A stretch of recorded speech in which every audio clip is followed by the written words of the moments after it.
এক জায়গায় একজন শিল্পীর সাথে গান করতাম গেছি। তখন আগে এখন তো এত মানে এই পাঞ্জাবি হইলেও পরি,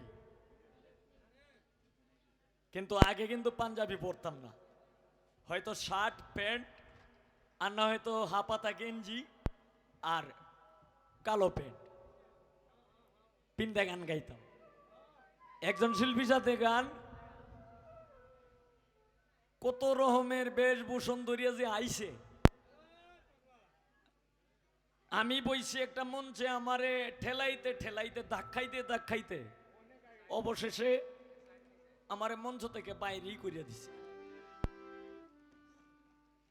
কইতাছে কই আমি এই, আমি সেই, আমি এই জায়গাত গেছি, আমি এই জায়গাত গেছি, আমি অমুক দেশে গেছি, আপনারা আমাকে কি মনে করেন? মানে পাবলিসিটির আরে ধমক দে। তখন যেই কইছে যে এখন গান পরিবেশন করবেন হবিল সরকার, এই সময় কোনো ইয়ে ছিল না, মানে এখন তো ইন্টারনেটের যুগ, আগে কিন্তু টেপ রেকর্ড ছিল। এটা এই সময়ের ঘটনা। তখন আমি দাঁড়াইছি, কই এই বেটা গান গাইব, কই বেটারে কোন শিল্পী বোঝা যায়, কই ছাত্র ছেলের মতো দেখা যায়। আমি কইলাম যে দেখেন,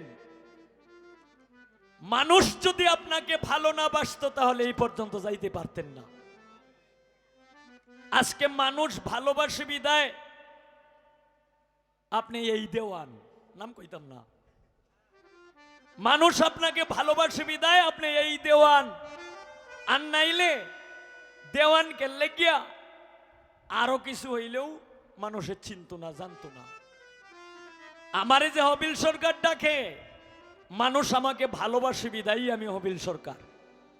যদি আমাকে ভালো না বাসতো তাইলে আমি হবিল কাটা চিনলই না। এক আধারে গান করলাম 11টা গান করিয়া বইছি, আসরও শেষ, শিল্পীও গেছে গা। তা আপনারা আমাকে ভালোবাসেন বিদায় আমি হবিল সরকার, আর না হয়তো আমি কিছুই না।